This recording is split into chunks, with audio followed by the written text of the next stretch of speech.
नमस्कार, मैं हूं नगमा और आप देख रहे हैं चुनावी रणनीति। और चुनाव जैसे जैसे करीब आ रहा है, जोर शोर से छाया है फिर से हिंदुत्व का मुद्दा, और कोशिश पॉलिटिकल पार्टीज की तरफ से है कि मुद्दों को हिंदू मुसलमान में बांटा जाए, इसका चुनावी लाभ मिले। मसलन जब राहुल गांधी के अमेठी और केरल के वायनाड से चुनाव लड़ने का ऐलान किया गया तो लेफ्ट से लेकर बीजेपी ने उन पर यह कहते हुए हमला बोला कि वो अमेठी में हार के डर से केरल भाग गए हैं। ये बात यहां तक तो ठीक है कि क्या वो डर गए हैं जो वो अब केरल से भी लड़ रहे हैं, लेफ्ट जो कह रही है, क्योंकि वायनाड जो है वो कांग्रेस के लिए सेफ सीट मानी जाती है। लेकिन प्रधानमंत्री मोदी ने चुनावी सभा में राहुल गांधी के वायनाड से चुनाव लड़ने के फैसले को हिंदू मुस्लिम मुद्दा बना दिया और कहा कि हिंदुओं को आतंकवादी बताने वाली कांग्रेस हिंदू बहुल इलाकों से चुनाव लड़ने से डर गई है। शांति प्रिय हिंदू समाज को,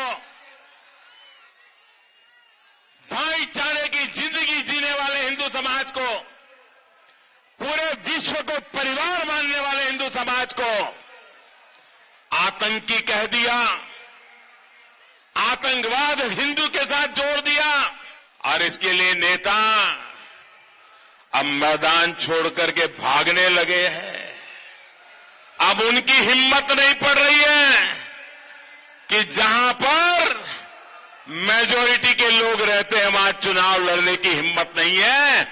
ये आतंकवादी हिंदू की सजा उनको मिल चुकी है और इसलिए भाग करके जहां मेजॉरिटी माइनॉरिटी में है वहां शरण लेने के लिए मजबूर हो गए। पहले भी कांग्रेस के वरिष्ठ नेता उत्तर भारत और दक्षिण भारत से लड़ते रहे हैं। कौन रोक रहा है प्रधानमंत्री जी को? अगर प्रधानमंत्री के दिल में दक्षिण भारत के प्रति कोई संवेदना है तो उनको कौन रोकता है जाके दक्षिण भारत से लोकसभा का चुनाव लड़ने के लिए?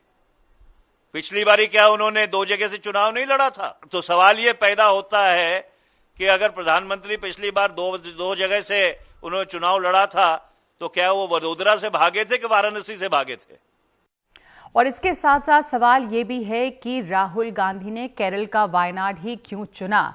कहा जाता है कि वायनाड में 3 राज्यों की सीमा मिलती है। इसके साथ ही जो 3 राज्य हैं वो कर्नाटक है और तमिलनाडु भी है इसमें शामिल। केरल के अलावा तो इनकी सीटों पर भी असर पड़ेगा और ये कांग्रेस का गढ़ रहा है, कांग्रेस के लिए सेफ सीट है।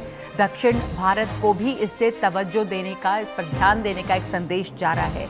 लेकिन इस चुनाव से यहाँ पे जो राहुल गांधी ने फैसला किया है वायनाड से चुनाव लड़ने का, इससे लेफ्ट भी बहुत नाखुश है। इतना कि सीपीआईएम के माउथपीस देशाभिमानी में राहुल गांधी को पप्पू कहा गया। बीजेपी के बागी और कांग्रेस के करीब आए शत्रुघ्न सिन्हा राहुल के बचाव में उतरे और कहा कि राहुल का ये फैसला अल्पसंख्यकों और युवाओं को एक संदेश भेजेगा। और उन्होंने अंग्रेजी की कहावत इस्तेमाल करते हुए ये भी कहा कि जो पॉल के लिए सही है वो पीटर के लिए भी सही है। इशारा नरेंद्र मोदी की तरफ था, जिसको आपने मनीष तिवारी को भी सुना कहते हुए कि जब प्रधानमंत्री 2 जगह से चुनाव लड़े थे तो क्या वो वडोदरा से भागे थे या वाराणसी से? तो इसलिए अब सवाल है कि बीजेपी जहां से हिंदू बहुसंख्यक से राहुल का डर बता रही है, सवाल उठता है कि चुनाव सर पर आ गए हैं तो क्या बीजेपी की रणनीति राष्ट्रवाद और विकास से खिसक कर फिर हिंदू कार्ड पर ही आ गई है? और अमेठी में कांग्रेस का किला क्या अब वाकई सुरक्षित नहीं रहा है? हारने के डर से ही राहुल गांधी गए हैं वायनाड। मेरे साथ इस पर चर्चा के लिए रागिनी नायक हैं, प्रवक्ता कांग्रेस की, अशोक ठाकुर नेता बीजेपी के, और हन्नान मुल्ला भी हैं हमारे साथ जो नेता हैं सीपीएम के। अशोक ठाकुर, जो मनीष तिवारी ने सवाल उठाया, मैं सबसे पहले उस पर आपका जवाब चाहूंगी कि जब प्रधानमंत्री वडोदरा और बनारस से चुनाव लड़ रहे थे तो उनको किसका डर था? क्यों वो गुजरात को छोड़ नहीं पा रहे थे? देखिए, दोनों में बहुत अंतर है। क्यों? जब नरेंद्र मोदी वडोदरा से चुनाव लड़ रहे थे तो सब जानते थे कि वो सबसे ज्यादा वोटों से वहां से जीतने वाले हैं। उसके बावजूद उन्होंने बनारस को एक महत्व का स्थान है हमारे, तो बनारस से लड़ रहे थे तो वडोदरा को छोड़ देते? नहीं, मैं समझता हूं कि वो मैसेज देने के लिए उस टाइम उन्होंने जो संदेश देना था वो दिया। लेकिन यहाँ अंतर है, आप समझिए। मैंने कम से कम 2 महीने पहले चैनल पर ये कहा था कि मैं लिख कर दे सकता हूं कि राहुल गांधी अमेठी छोड़कर भागेंगे। पर अमेठी से तो वो लड़ रहे हैं चुनाव। नहीं, अभी आप देखिए धीरे धीरे अमेठी में जिस तरह से वो हारेंगे, आपके सामने हारेंगे। और स्मृति ईरानी के सामने साहस नहीं है उनका लड़ने का। और पार्लियामेंट जाना जरूरी है क्योंकि उसके बगैर वो जी नहीं ठीक सकते। है, पर राहुल गांधी के वायनाड से चुनाव लड़ने को जैसे हिंदू मुस्लिम मुद्दा बनाया गया है, उस पर वो एक नया एंगल था इसमें पूरा। अब वो डर गए स्मृति ईरानी से अलग बात है, पर प्रधानमंत्री मोदी कह रहे हैं कि उन्होंने हिंदुओं को आतंकवादी बताया है कांग्रेस पार्टी ने, इसलिए वो हिंदू बहुल इलाके से चुनाव लड़ने से डर रहे हैं और जहां हिंदू अल्पसंख्यक हैं वहां से चुनाव लड़ रहे हैं। तो ये क्या कनेक्शन है? हाँ, बिल्कुल सीधा सीधा कनेक्शन है। आप देखिए कि अगर आप पिछले 1-1.5 साल की सारी घटनाक्रम को देखेंगे तो राहुल गांधी जी ने बहुत प्रयास किया, हिंदुओं के मंदिरों में जाकर माथा टेका और अंत में तो वो कैलाश मानसरोवर तक की बात कर गए। जो भले जा ही वो सकते हैं, उनका कैलाश अधिकार है। मानसरोवर नहीं गए, चीन के रक्षा मंत्री और बाकी मंत्रियों से मुलाकातें करते रहे, लेकिन हिंदुओं को ये दिखाने के लिए कैलाश मानसरोवर जा रहा हूं, ये एक उन्होंने परपंच जरूर रचाया। आप कह रहे हैं कि उन्होंने परपंच रचाया और फिर देखिए आप फिर जनेऊ पहना, और ये हिंदुओं की आस्था पर ये बड़ा गहरा आघात है। हाँ। एक ईसाई होकर इस तरह से हिंदुओं की आस्था से खेलना, ये भी अपने आप। लेकिन अब उनको ये समझ में आ गया कि हिंदू अब उनसे छले नहीं जाएंगे। रागिनी नायक, हिंदू छले जाने वाले नहीं है उनसे। अशोक ठाकुर कह रहे हैं, और आरोप लगा रहे हैं कि हिंदुओं को जिस तरह से उन्होंने हिंदू आतंकवाद गढ़ा उनकी सरकार में, भगवान राम को काल्पनिक कहा और भगवा आतंकवाद की बात करी। रागिनी से जवाब चाहूंगी कि हिंदू आतंकवाद का जो शब्द, जो टर्म है, वो कांग्रेस ने कॉइन किया। हिंदू जो है राहुल गांधी के परपंच में से वो फंस नहीं पाए, उसमें छले नहीं जा सके, तो इसलिए राहुल गांधी डर के अमेठी छोड़ के वायनाड चले गए। प्रधानमंत्री की बात आपने सुनी, अशोक ठाकुर की सुनी, राहुल गांधी डर गए हैं अमेठी में चुनाव लड़ने से। देखिए, आतंकवाद के मामले में कांग्रेस पार्टी का औपचारिक मत बहते पानी की तरह साफ है। हम मानते हैं कि आतंकवाद मानवता के खिलाफ अपराध है, उसका ना कोई रंग है, ना उसका धर्म है, ना जात है। अब अमेठी पर आ जाती हूं। आप देखिए, अटल बिहारी वाजपेयी 1957 में मथुरा, लखनऊ और बलरामपुर से चुनाव लड़े। अडवाणी जी गुजरात और नई दिल्ली से चुनाव लड़े, तो वो भाजपा का विस्तार करना चाहते हैं। नरेंद्र मोदी जी वडोदरा और बनारस से चुनाव लड़े, तो वो गुजरात के सपूत हैं और गंगा के पुत्र हैं। पर राहुल जी अगर अमेठी के साथ साथ वायनाड को चुन लेते हैं तो वो डर गए। मैं समझती हूं कि मौका परस्ती भरा ऐसा मूर्खतापूर्ण तर्क संघ और भाजपा की तरफ से ही आ सकता है, क्योंकि भ्रामक जानकारी फैलाने में ये लोग उस्ताद हैं। अब देखिए, आपने सही कहा, वायनाड को क्यों चुना राहुल जी ने? मोदी सरकार लगातार, भाई साहब अशोक जी, मैं आपसे अनुरोध करती हूं, मैं आपके बीच में नहीं बोल रही हूं, कृपया मुझे पूरा कर लेने दें, फिर जवाब दीजिए। बिल्कुल। देखिए, वायनाड को इसलिए चुना क्योंकि दक्षिण और उत्तर भारत के बीच में मोदी सरकार जो लगातार खाई को बढ़ाती जा रही है, उसको पाटने का काम कर रहे हैं राहुल जी। और मैं ये भी कहना चाहती हूं कि तमिलनाडु की नीलगिरी या थैनी क्षेत्र हो या फिर कर्नाटक का मैसूर क्षेत्र हो, वो इस प्रांत की, इस सीट की दोनों सीमाओं से जुड़ा हुआ है। तो दक्षिण भारत के जो 3 प्रमुख प्रांत हैं, उनकी भौगोलिक और सांस्कृतिक विरासत का प्रतिनिधित्व करते हैं। अब अशोक जी माफ कीजिएगा, पर मोदी सरकार लगातार अलग अलग प्रांतों की भाषाओं को, शैली को, खाने पीने के और रहने के तौर तरीकों को प्रहार करती जा रही है, उन पर आक्रमण करती जा रही है। कह रही है केवल एक विचार चाहिए, केवल एक भाषा चाहिए, केवल एक धर्म चाहिए। भारत की बहुलता को, विविधता को संभालने का काम करना है, राहुल गांधी जी मुस्तैदी के साथ कर रहे हैं। जल्दी से ये भी जोड़ दूं कि अमेठी में विकास नहीं हुआ और अमेठी से भाग रहे हैं राहुल जी, वो केवल वही व्यक्ति कह सकते हैं नगमा, जो अमेठी में नहीं रहते हैं, जो वहां के वोटर नहीं है। क्योंकि चाहे भारत हेवी इलेक्ट्रिकल्स लिमिटेड लाने की बात हो, सेल लाने की बात हो, रेल नीर प्लांट खोलने की बात हो, वहां पर HAL लाने की बात हो, या बात हो राष्ट्रीय उड़ान अकेडमी की, या स्वयं सहायता समूहों की, जो कि 12 लाख परिवारों को लाभान्वित कर रहे हैं, ये सब राहुल गांधी जी और राजीव गांधी जी के समय पर ही हुआ है। ठीक है, मोदी सरकार नहीं लेके आई। लेकिन राहुल गांधी और अमेठी के साथ साथ वायनाड से चुनाव लड़ने का जो फैसला है, रागिनी नायक, एक सेकंड, मैं हन्नान मुल्ला को इसमें शामिल करना चाहती हूँ। कांग्रेस बीजेपी के साथ साथ CPM ने इस पर, CPM की अपनी विचारधारा है, CPM का अपना रुख है, और आप लोग भी नाराज हैं कि राहुल गांधी क्यों वायनाड से चुनाव लड़ रहे हैं, और काफी ज्यादा बीजेपी से ज्यादा नाराज हैं। यह भी कहा गया कि कांग्रेस ने एक तरफ से अपने पैर पे कुल्हाड़ी मारी है कि वो वहां से चुनाव लड़ रहे हैं। आप लोगों को क्या शिकायत है वहां से? मार्क्सवादी कम्युनिस्ट पार्टी उसूल पर चलता है। भारत का कोई कम्युनिस्ट पार्टी उसूल पे नहीं चलता, धंधा में चलता है, अवसरवाद में चलता है, धांधाबाज में चलता है। एकमात्र कम्युनिस्ट पार्टी जो उसूल पे लड़ता है, और ये उसूल है सांप्रदायिकता विरोधी, सेकुलरिज्म के पक्ष में, राष्ट्रीय एकता के पक्ष में, और जो देश को जात और धर्म के नाम में बांटना चाहता है, ये देश का दुश्मन है, वो जातिद्रोही है, देशद्रोही ताकत है, उसको हम देशद्रोही के खिलाफ, उसके खिलाफ लड़ना चाहिए। हमारा उसूल है, कोई नया बात नहीं है। हमारा कहना यही है कि आज पूरे इस जो चुनाव है, ये चुनाव चल रहा है, एक सारे अपोजिशन पार्टी ने एक साथ यही आवाज उठाया कि बीजेपी को हराओ। तो ये हम सुनिए, ठीक है, बीजेपी को unite हराओ नहीं हो पा रहे हैं इधर war cry of this country. Now this decision only will damage that is ideas, जी, because it will Kerala is the left-led state, left state government is there, left government is working wonderful after this destruction all happened. They are working, and the communal forces tried to use Sabrimala to communalize the situation. जी. Government handle it properly. In that situation, it shows that in our stand is 3: defeat BJP, increase left, or work for secular government in center. We are stick to that. But this decision, whom they want to defeat? So Congress left, जो they want to defeat the अपने left. इस फैसले से अब divide कर रही है, बांट रही है एक तरह से आपके वोट को भी, और इसलिए लेफ्ट को ये परेशानी कि कोई इकट्ठा परेशानी हमारा नहीं है। मैं साफ करने, मैं एक साफ करने दो, राहुल और नो राहुल, केरला में हम जो सीट जीतने का हमारा उम्मीद है, हम जीतेंगे। तो दुनिया का कोई शक्ति हमको हरा नहीं। आप कह रहे हैं कि राहुल गांधी वायनाड से तो हारेंगे? कुछ भी हार जीत हम वो जनता तय करेगी। नहीं, आप तो कह रहे हैं ना कि लेफ्ट को कोई हरा नहीं सकता। एक मिनट अशोक जी आपके पास आऊंगी, पर रागिनी, जो बात हन्नान मुल्ला कह रहे हैं वो बहुत महत्वपूर्ण बात है। लगातार महागठबंधन की बात होती रही और तमाम पॉलिटिकल पार्टीज यूनाइट हों, सेक्युलर फोर्सेस यूनाइट हों, ये हमने सुना। पर अब जो कदम उठाया जा रहा है उससे ऐसा लग रहा है कि ये वॉर क्राई नहीं बन पाई है, कि सेक्युलर फोर्सेस जो है वो बीजेपी के खिलाफ, जिसको आप कम्युनल फोर्सेस कह रहे हैं, उसके खिलाफ यूनिटी नहीं है।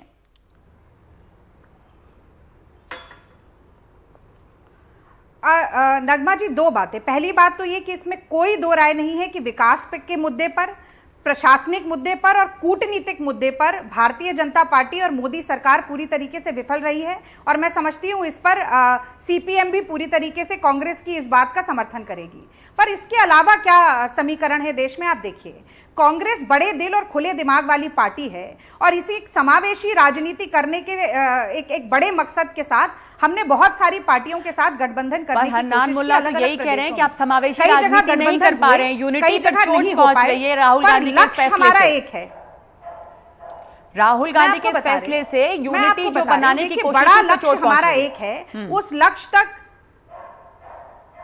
देखिए, मैं उस लक्ष्य तक पहुंचने के रास्ते अलग अलग हो सकते हैं। अब देखिए, अगर अलायंस नहीं बना तो ये कांग्रेस पार्टी का अधिकार है कि वो अपने संगठन की मजबूती के लिए और विचारधारा के विस्तार के लिए काम करे। ठीक है, और वो हम चुनाव में जरूर करेंगे। अशोक ठाकुर, अगर हमारे हम चाहेंगे कि कांग्रेस पार्टी भी भारतीय जनता पार्टी को हटाकर ज्यादा से ज्यादा सीटों पर जीते।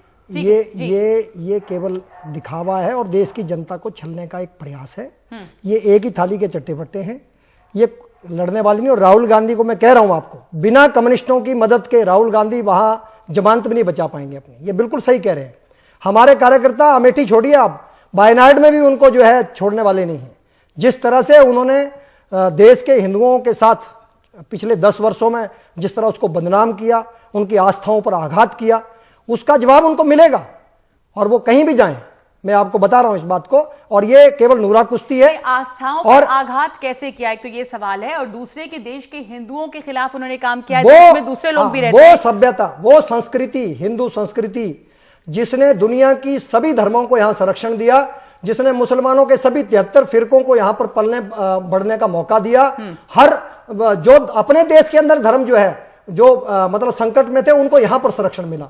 और उनके ऊपर आप आतंकवाद का धब्बा लगाते हैं, उनको आप आतंकवादी कहते हैं, उनको आतंकवाद जैसे घृणित कार्य से जोड़ते हैं। जो सर्वे भवन्तु सुखिनः सर्वे सन्तु निरामयाः सर्वे भद्राणि पश्यन्तु मा कश्चित् दुःख भावेत् की बात करते हैं। अशोक जी, ये बातें बोलने के लिए ठीक है, पर अगर जो आतंकवादी का धर्म नहीं होना चाहिए और अगर कोई आतंकवादी घटना में अगर किसी का नाम आता है तो उसमें कांग्रेस या किसी पार्टी की, आप ये कैसे कह सकते हैं कि जैसे प्रधानमंत्री मोदी ने कह दिया कि हिंदू जो है वो पीस लविंग है और आतंकवादी हो ही नहीं सकते?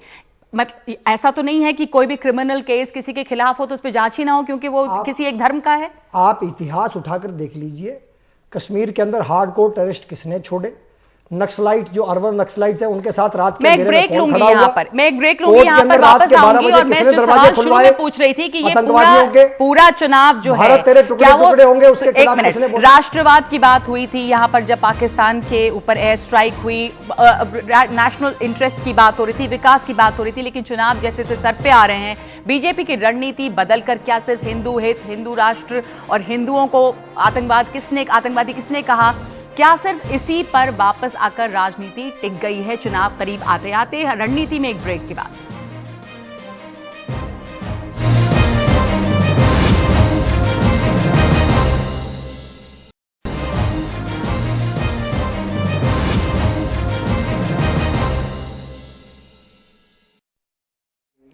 आप देख रहे हैं चुनावी रणनीति और हम चर्चा कर रहे हैं कि राहुल गांधी का अमेठी के साथ साथ वायनाड से चुनाव लड़ने का जो फैसला है, क्या वो अमेठी से हार की डर है?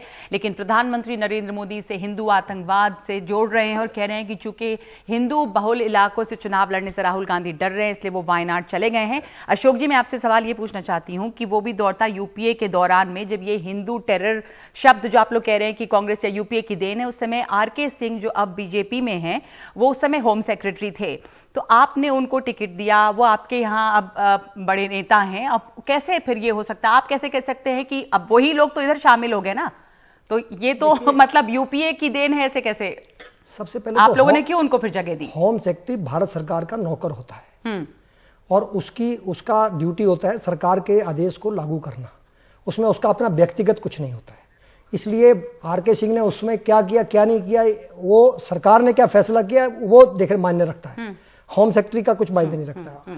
तो एक गवर्निंग बॉडी है, एक एग्जीक्यूटिव बॉडी है। मैं समझ गई और एग्जीक्यूटिव बॉडी के किसी आदमी को पिन पॉइंट करना ठीक पूछा गया तो उन्होंने कहा था हमारे पास इसके सबूत हैं। अब अलग बात आप कह रहे हैं, नहीं कहाँ है सबूत? लाए ना, कहाँ है सबूत? जाते कोर्ट में पेश करते। आप कह रहे पर ऐसा जब नहीं, ऐसे बात हुई थी, अगर उनके पास सबूत थे कोर्ट में पेश करते ना, कहाँ रह गए वो लोग? क्यों नहीं गए कोर्ट? कोर्ट से ये बरी हो गए, वो अलग बात है, पर ऐसा कहना कि कोई भी हिंदू आतंकवादी नहीं हो सकता, तो मतलब क्या था प्रधानमंत्री का कि आतंकवादी कौन हो सकते हैं? कहां तो आप कहते हैं कि धर्म से जोड़ना नहीं चाहिए आतंकवाद को। अच्छा मुझे बताइए, आप सीरिया में, इराक में, ईरान में, पाकिस्तान में, सुनिए पहले नहीं सुन सकती मेरी बात सुनिए। अफगानिस्तान में वहां पर जो आतंकवाद है, वहां कौन सी आरएसएस है, कौन सी बीजेपी है? मुझे बताइए आप। यहाँ इंडिया की बात हो रही है और हिंदुस्तान, मैं कह रहा हूँ इंडिया की। वो अलग आप आतंकवाद पूछ रहे किस धर्म का है? आपने आतंकवाद पूछा किस धर्म का? हमेशा ये कहा गया कि आतंकवाद को आप धर्म से नहीं जोड़िए। मुझे बताइए, Syria, Iraq, Iran, Afghanistan, Yemen, इनमें जो है आतंकवाद है, आप मानते हैं इस बात को? प्रधानमंत्री क्या उनकी बात कर रहे हैं या प्रधानमंत्री यहाँ हिंदुस्तान की बात कर रहे हैं? आपने पूछा कि धर्म क्या है, तो मैं नहीं पूछ रही हूँ वहां कौन से धर्म के लोग हैं? मैं पूछ रही हूँ कि यहाँ पर जब वो कह रहे हैं कि हिंदू कभी आतंकवादी नहीं है, तो हिंदुस्तान में जो बाकी लोग हैं क्या वो आतंकवादी? जब हम हिंदू कहते हैं, आप समझ लीजिए बात को, जब हम हिंदू कहते हैं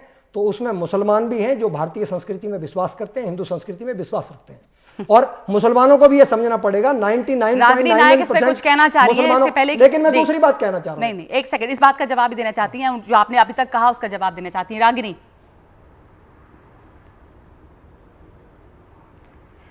नगमा, देखिए, यही कांग्रेस और भाजपा की जो दृष्टि है आतंकवाद को लेके, उसका फर्क है।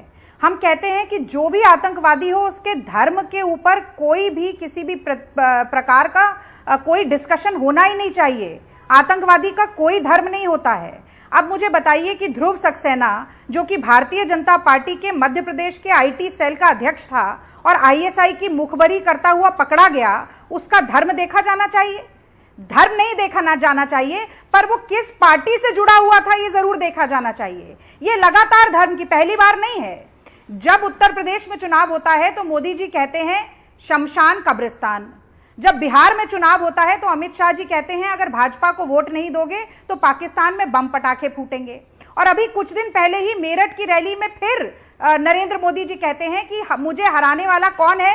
वो व्यक्ति जो आतंक से जुड़ा हुआ है, जो पाकिस्तान से जुड़ा हुआ है, वो चाहता है कि मैं हार जाऊं। तो मैं ये कहना चाहती हूं कि इस देश में किस व्यक्ति ने क्या कहा, इस पर जनता रिपोर्ट कार्ड में अंक नहीं देगी आपको, अशोक जी और मोदी जी को। अच्छा मुझे मोदी जी ने क्या किया? मणिशंकर, साल में सबसे ज्यादा मणिशंकर अय्यर को हमने कहा पाकिस्तान में जाकर समर्थन मांगो कांग्रेस का।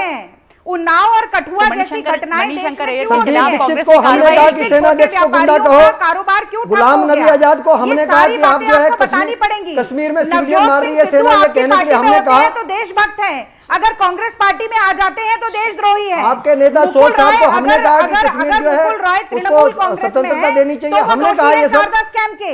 लेकिन अगर आपकी पार्टी में आ जाते हैं, जब आपने तो वो हार्डकोर उनके दांत आतंकवादी भूल छोड़े जाते हैं। कश्मीर के अंदर, ये हमने दोहरा कहा आपको मापदंड छोड़ने बंद के करिए, लिए। जनता देख रही है। जब आप रात के और मैं 12 आपको बजे याद दिला दूं, आतंकवादियों आप को फिर बीच में छुड़वाने बोल गए, रहे हैं हमने कहा लगातार। आपको, इससे जब पता चलता है नक्सलियों कि को आपके छुड़वाने पास के लिए आप तर्क नहीं कोर्ट है। में गए, मैं फिर तब अनुरोध हमने कहा करती हूं कि आपको, मुझे मेरी बात कहने मुझे दीजिए। ये समझ में मैं नहीं आपके आता, बीच में बिल्कुल आप नहीं गलत काम, बोलूंगी। भारत मुझे के मेरी टुकड़े बात पूरी टुकड़े करने होंगे, दीजिए। इंशाअल्लाह मुझे इंशाअल्लाह मेरी के बात नारा पूरी लगाने करने वालों के दीजिए साथ भाई आप जेएनयू में जाकर आप खड़े गलत होते कर रहे हैं। हैं। देखिए, हमने कम से कहा कम आपको क्या, एनडीटीवी का दर्शक इस तरीके की तू मैं नहीं चाहता है। ठीक है, वो एक देखना मिनट। चाहता है एक सार्थक बहस। कृपया ठीक- मुझे बोलने दीजिए। ठीक है, तो देखिए, इसके आप बाद कहेंगे इसलिए गाय, इसलिए मैं हम हन्नान कहेंगे मुल्ला को आए। इसमें लाना आप चाहती हूँ। कहेंगे इनके हिंदू जो आरोप है, मुसलमान, उनके जो हम आरोप है वो आप कहेंगे सुन रहे हैं, पर किसान सवाल नौजवान। ये भी उठ आप रहा है कहेंगे कि पकौड़े, हम रागिनी, कहेंगे एक मिनट, भगौड़े। हन्नान मुल्ला भी हम कुछ देश कहना के चाहते हैं मुद्दों अपनी पर बात। चुनाव लड़ेंगे, भावनात्मक उन्माद पर चुनाव नहीं लड़ेंगे। भावनात्मक उन्माद खड़े करने से पार्टियों को फायदा है, इसलिए हम वही दोबारा देख रहे हैं। जैसे जैसे चुनाव करीब आ रहा है, ये यही होगा कि पाकिस्तान हमारे इलेक्शन में हावी हो जाता है। बीजेपी का पास कोई समाधान नहीं है। किसान के साथ गद्दारी किया, नौजवान को 2 करोड़ के नाम पे गद्दारी किया, आत्महत्या बंद करने का नाम पे आत्महत्याकारी के साथ गद्दारी किया, आदिवासी दलित सबके साथ गद्दारी किया। सब करके उसके पास कोई इशू नहीं है, इसलिए उसका पास है हिंदू पाकिस्तान नए मुसलमान। ये पाकिस्तान नए मुसलमान, वो मुसलमान को हत्या करके गुजरात जीता था, बाबरी मस्जिद के नाम पे एक चुनाव जीता था। अभी इस चुनाव में भी कोई उग्रवादी नाम के कुछ ऐसा करो जो जिसमें भावात्मक उग्रवाद द देश दुश्मन है, उग्रवाद को सब मिलके हराना है, खत्म करना चाहिए। मगर सबको एकता करने के बजाय से नहीं करके मोदी अकेला जैसा लड़ाई लड़ रहा है, डिवीजन कर रहा है देश के एकता को, जब उग्रवाद के खिलाफ लड़ाई के अशोक खिलाफ। जी, जब योगी जी ये कहते हैं कि मोदी जी की सेना जो है वो बिरयानी नहीं खिलाती, और हम पहले की जो सरकारें थी वो बिरयानी खिलाती थी, पता नहीं क्यों आतंकवादी से बिरयानी खाते हैं, तो मोदी जी की सेना कहने पर ही एक तो आपत्ति है, और सेना तक को आपत्ति है कि किस तरह से, और सेना को घसीटना चुनाव में, ये क्या है? या आप लोग मतलब चुनाव आयोग के निर्देशों के बावजूद उसी पर उतरे हुए हैं? नहीं, देखिए इसमें मुझे लगता है योगी जी ने जिस भावना में उसको कहा, आप समझिए वो तो उसमें कोई सेना को या मिलिट्री को जोड़ने की बात है, ऐसा कुछ है, ऐसा नहीं है। उन्होंने एक बातचीत के लहजे में ये बात कही है, प्रॉपर्टी नहीं है। लेकिन मैं एक बात आपको कहना चाहता हूं, मेहमान बनकर ये शरीफ जी जो मर्जी कर ले, मैं आपको बता रहा चाहता हूँ। अब ये बायनाड गए हैं, मैं बायनाड का बता रहा हूँ आपको, जो हमारी मुस्लिम बहनें हैं, जी, जो मुस्लिम बहनें हमारी हैं, सरकार में दिन दूनी रात चौगुनी उनके साथ जो कांग्रेस ने अन्याय किया, 5,500 और जो उनके ऊपर अन्याय करने वाले लोगों को कांग्रेस ने संरक्षण दिया, और उनके पक्ष में जो बिल लाई थी भारतीय जनता पार्टी उसको पास नहीं होने दिया, वो बहनें जो है इनको बाइनाइट में जवाब देंगी, और राहुल गांधी को हराने का काम हमारी मुस्लिम बहनें वहां पर करेंगी जो उनके साथ अन्याय हो रहा है। ये आगे देखा जाएगा। पर ये जो सवाल है कि वायनाड और अमेठी दोनों से राहुल गांधी चुनाव लड़ रहे हैं, तो क्या अमेठी में कांग्रेस का किला जो है कमजोर पड़ गया है? ये सवाल अपनी जगह बना हुआ है, लेकिन इस पे सवाल जो उठा रही है बीजेपी के हिंदू बहुल इलाकों से चुनाव लड़ने से राहुल गांधी डर गए हैं, वो एक नया एंगल इसमें है, जो स्पिन दिया है प्रधानमंत्री मोदी ने इसको। पर बहुत बहुत धन्यवाद आप तीनों लोगों का इस चर्चा में शामिल होने के लिए। आप देखें चुनावी रणनीति, आज के लिए इतना ही।